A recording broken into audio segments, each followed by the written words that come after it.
We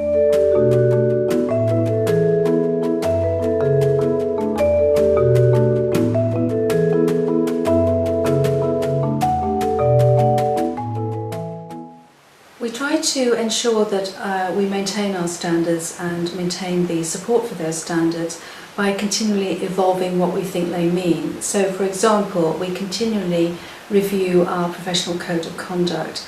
That gets amended and updated, usually once every 3 years, but it can happen more often in between if we feel that we need to change things. For example, the most recent change was to include a new section requiring members to be aware of issues such as modern slavery.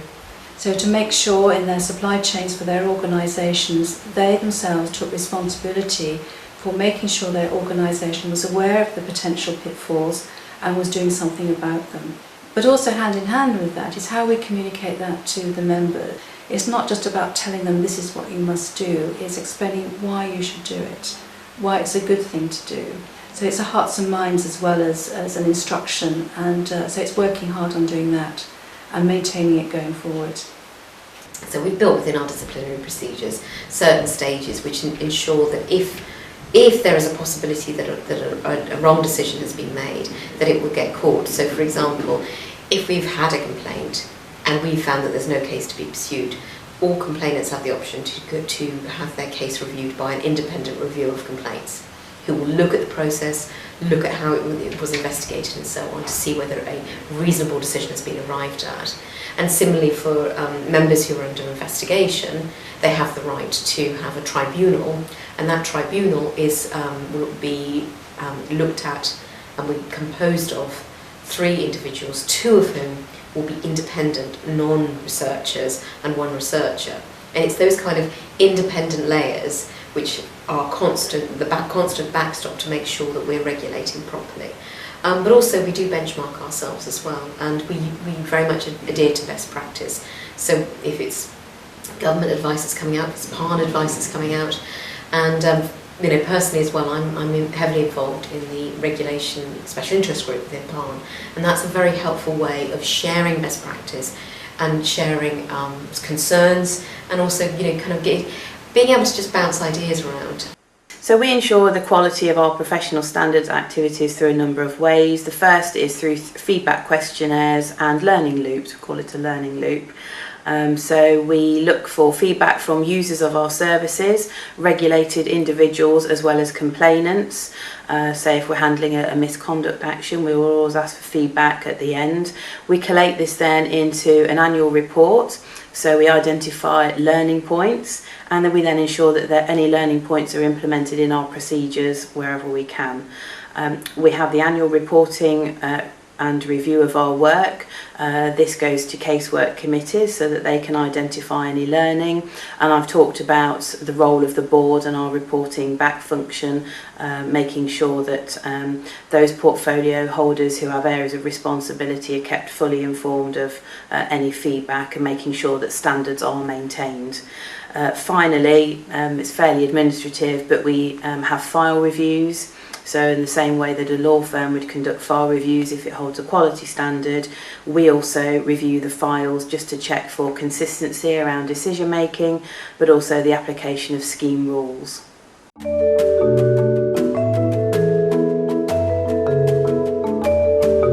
Because we are involved in the data area, we have quite close relationships actually with a number of different regulators. So there are clearly statutory regulators that apply. So Ofcom in terms of telephone research, the Information Commissioner's Office in terms of data protection and so on. But also there are other, if you like, self-regulating organisations that are applicable. So Institute of Fundraising and the Fundraising Standards Board, because there are some issues on that sort of side. The Direct Marketing Association, where you've got organisations pretending to be researchers and so on. And we basically keep very close contact with all of those regulators. It's usually meetings every couple of months, that sort of thing, just to make sure all the issues are covered, and also that make sure our codes are, if you like, don't leave a gap. And obviously we are answerable in our role to the government, if you like, in terms of ultimately if we weren't regulating in the way that they thought was sufficient, we could be subject to statutory or co-regulation. CILEx is slightly unusual in the legal sector in that, as well as being a professional body and approved regulator under the Legal Services Act, it also has an awarding body function. So the qualifications department at CILEx is regulated by Ofqual, and CILEx, as the approved regulator, as well as us as CILEx Regulation, to whom CILEx has delegated the regulatory functions, we are overseen by the Legal Services Board, the LSB. CILEx is overseen by the Privy Council because it's also a charter body, so there's oversight from the Privy Council, Ofqual for the awarding body qualifications function, and the Legal Services Board and its remit as the approved regulator. CIPS is a self-regulating body, except with regard to our role as an awarding body in its own right. And in that respect, we're regulated by Ofqual and we are inspected annually. We also operate an independent awarding body board of trustees so that we can maintain a total governance separation. Because so much of what we do is the delivery of professional qualifications, the relationship with Ofqual is a key one for our credibility. It's also extremely important that we remain on the National Qualifications Framework so that our study centres can attract funding support. We're overseen by the Charity Commission because CIPS is a registered educational charity. We also operate a linked charity, the CIPS Foundation, which provides access to education and procurement for people with economic disadvantages. In both of those respects, we are heavily regulated by the Commission.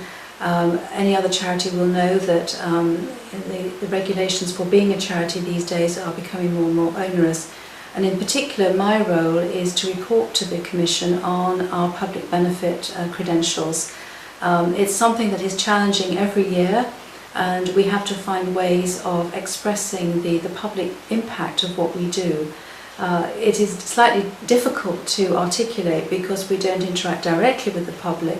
It's an indirect relationship through encouraging the benefits of professional procurement and supply chain management.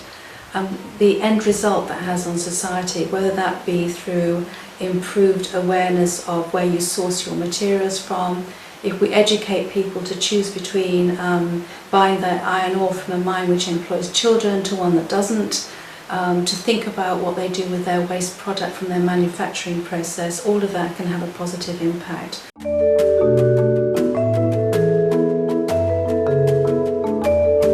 And one of the things that we are introducing now is that we are going to publish the outcome of disciplinary processes. Historically, we've done those internally. Our disciplinary hearings are not public, and we have tended not to report the outcomes. We've simply removed members from the register of members. In future, we think there is benefit to publicising the outcome of disciplinary issues, not just to satisfy the complainants that we're taking action, but also to demonstrate to members that we're keeping everything above board. It has to be to the benefit of the vast majority of ethical members that we show that we are maintaining standards. We've also changed the committee itself. We've now brought in lay members. Again, it all used to be very internal, handled very discreetly, and there is an issue that if you're managing it internally, the interests of the Institute might be put before the interests of the general public. And the last significant change for us was when we took over the trade association role. So up to that point, we'd been regulating individuals. We had a very specific procedure which was based upon individual practitioners. But then in early 2000, when we took over the trade association role and regulating companies, we had to introduce a whole new corporate investigation procedure.